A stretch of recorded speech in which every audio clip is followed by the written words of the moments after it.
ఈ ప్రాంత ప్రజల న్యాయం కోసం ఎవరు ఇబ్బంది పడకుండా మీరు పూర్తిగా సహకరిస్తారని చెప్పేసి మరి ఈ ప్రాంత ప్రజల కోసం మీరు అండగా ఉంటారని చెప్పేసి తెలియజేస్తూ ఈ అవకాశం ఇచ్చినటువంటి మీ అందరికీ మరొక్కసారి ధన్యవాదాలు తెలియజేసుకుంటాము.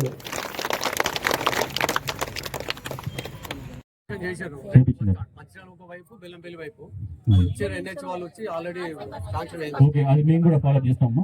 బస్ స్టాండ్ సెంటర్ శాంక్షన్ ఏంటంటే అది కూడా ఫాలో చేస్తాం.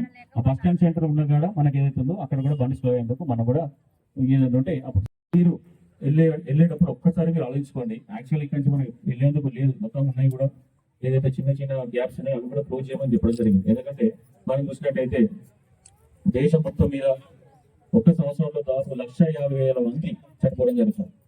అదే మనం తెలంగాణలో చూస్తే 7,000 మంది చనిపోవడం జరుగుతుంది. అదృష్టం ఏంటంటే మనకున్న సీసీ కెమెరా మాకు ఒకటి స్కాన్ చేసి ఏంటంటే సీసీ కెమెరా ఒకటి గుర్తుపెట్టుకోండి. సీసీ కెమెరా ఒక్క సీసీ కెమెరా ఉంటే 100 మంది పోలీసులు అక్కడ ఉన్నట్టే. 100 మంది పోలీసులు అక్కడ ఉన్నట్టే. మా పోలీసు వాళ్ళు ఫోన్ చేసి వస్తారు, బ్లూ కోటర్లు ఎంతసేపు ఉంటారు, 1 గంట సేపు ఉంటారు, 2 గంటలు ఉంటారు. వెళ్ళినప్పుడు మీ ఇంటికాడ ఒక్కడ ఉండరు. ఎందుకంటే మీరు ఒక్కటి కాదు, మొత్తం ఈ మండలంలో ఎంతమంది ప్రజలు ఉన్నారో అందరినీ కాపాడే బాధ్యత అదే. కాబట్టి సహకరిస్తే మేము హైవే రోడ్ అథారిటీ వాళ్ళందరితో ముందుకు వచ్చి ఆ రోడ్కు ఎక్కడైతే గ్యాప్స్ ఉన్నాయో ఆ గ్యాప్స్ అన్ని కూడా క్లోజ్ చేస్తే కనీసం ఒక ప్రాణం కాపాడినట్టు అవుతుంది. మరియు దానికి ఆల్టర్నేట్గా మేము ఎంత దూరంగా ఫోటో పిచ్ శాంక్షన్ చేయించి అది రోడ్ సైడ్ బస్ స్టాండ్ ఉండేది. కానీ అది ఏమైంది, ఆ సర్వీస్ రోడ్ వేయడం వలన హైవే రోడ్ వేయడం వలన బస్ స్టాండ్ అనేది వెళ్ళిపోయింది. అక్కడ బస్ స్టాండ్ ఉంటుంది, అక్కడ మనుషులు దాడతారు పోతారని చెప్పి ఎవరికి కూడా తెలియదు, అటు ఇటు వెళ్ళే వాళ్ళకు తెలియదు. రోడ్డు మీద ఏంటంటే ఒక గైడ్ లైన్స్ ఉంటాయి. గైడ్ లైన్స్ ప్రకారం ఏంటంటే స్పీడ్ బ్రేక్ ఇటు బెల్లంపల్లి వైపు మరి మాకు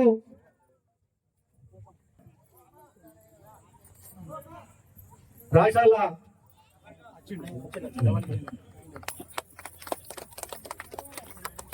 ఏదైతే మరి ఆనాడు 10,000 జనాభా ఉన్నటువంటి ఈ ప్రాంతం మందమారి ప్రాంతం అని చెప్పేసి మరి ఆనాడు మన వంతు అడగడం జరిగింది. ఆనాడు ఎన్హెచ్ అధికారులు సూర్యనారాయణ సార్ గారు వచ్చి, సార్ మరి టూర్కు పోయే పిల్లలు, కార్మిక పిల్లలు, ప్రయాణికు పోయేటువంటి ప్రజలు మరి ఏదైతే మరి హాస్పిటల్లో పనిచేసుకున్నటువంటి ఎన్హెచ్ వాళ్ళు బస్ షెల్టర్ కూడా తీసేయడం జరిగింది. అదేవిధంగా ఈ గత సంవత్సరం నుంచి కూడా ఆనాడు ఈ ప్రాంత ప్రజలు కులాలకు మతాలకు అన్ని రాజకీయ పార్టీ నాయకులు అందరం ఈ ప్రాంతం కోసం ఆనాడు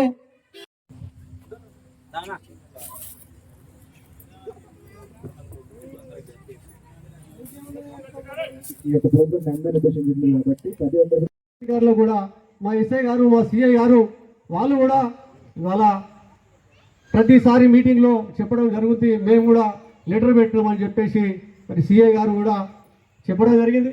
అదేవిధంగా ఎస్ఐ గారు అయితే చాలా అంటే చాలా మీ ప్రాంతంలో ఈ సంవత్సరం లోపల 6 ప్రాణాలు పోవడం చాలా బాధేస్తుందని చెప్పేసి స్థానిక ఎస్ఐ గారు కూడా మరి రావడం జరిగింది.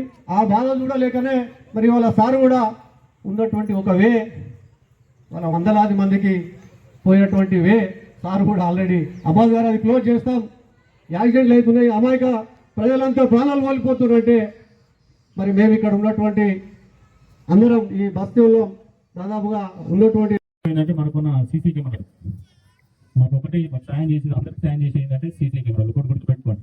సీసీ కెమెరా ఒక్క సీసీ కెమెరా ఉంటే 100 మంది పోలీసులు అక్కడ ఉన్నట్టే. 100 మంది పోలీసులు అక్కడ ఉన్నట్టే.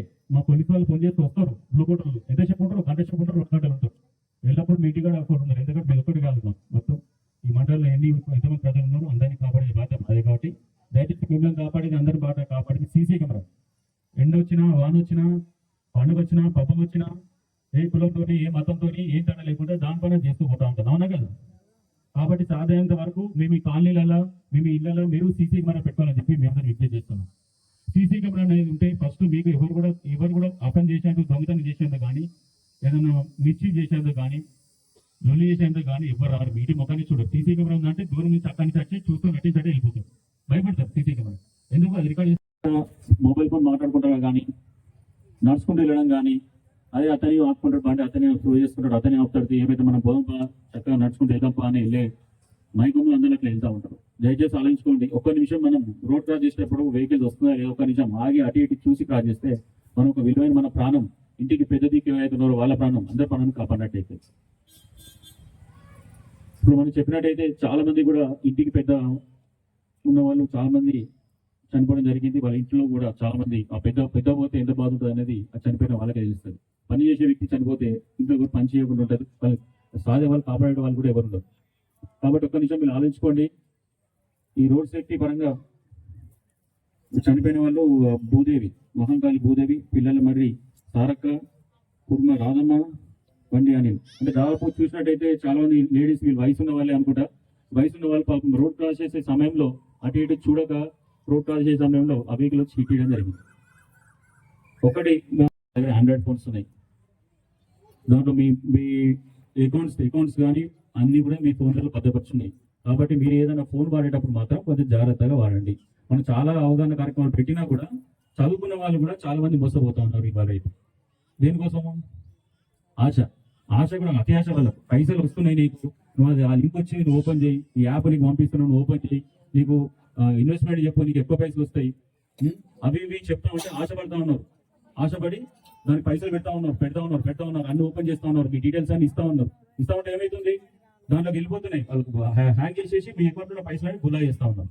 మీ అకౌంట్ లో పైసలని గులా చేసిన తర్వాత మొత్తం మోసపోయిన తర్వాత అప్పుడు మీరు పోలీస్ స్టేషన్కి వచ్చి అయ్యో సార్ నా పైసలని పోయినసరికి నా మోసపోయినా సార్ అని చెప్తున్నారు. చెప్తే ఏమైతుంది? ఏమైనా పైసలు వస్తాయి మళ్ళీ వచ్చేది? అవి రావు. ఎందుకంటే అవి పెయిన్ ఎక్కడ పోతాయి? అవి బీహార్, ఉత్తరప్రదేశ్ ఎక్కడ కూడా ఫేక్ ఫోన్ నెంబర్లు ఉంటాయి, ఫేక్ అకౌంట్లు ఉంటాయి, అన్ని అక్కడికి వెళ్ళిపోతూ ఉంటాయి. మీ పైసలు అన్ని కూడా ఎవరి దగ్గర పోయినా కూడా మీ దొరుకుతుంది పైసలు. కాబట్టి మనం పోయేదానికన్నా ముందే మనం జాగ్రత్త పడి మనం ఏదైతే ఫోన్ వాడుతున్నామో వాడేటప్పుడు చాలా జాగ్రత్తగా, ఎదుటోళ్ళు ఏం చెప్పినా కూడా మన డీటెయిల్స్ బ్యాంక్ వల్ల మాట్లాడుతున్నామని కానీ వేరే వాళ్ళ మాట్లాడుతున్నాం కానీ మన డీటెయిల్స్ అడిగినప్పుడు ఓటీపీ నెంబర్ చెప్పినప్పుడు నీకు ఎందుకు చెప్పాలి, మనకి ఏం అవసరం అని ఒకసారి మీరు ఆలోచించుకోండి. ఒకసారి మీరు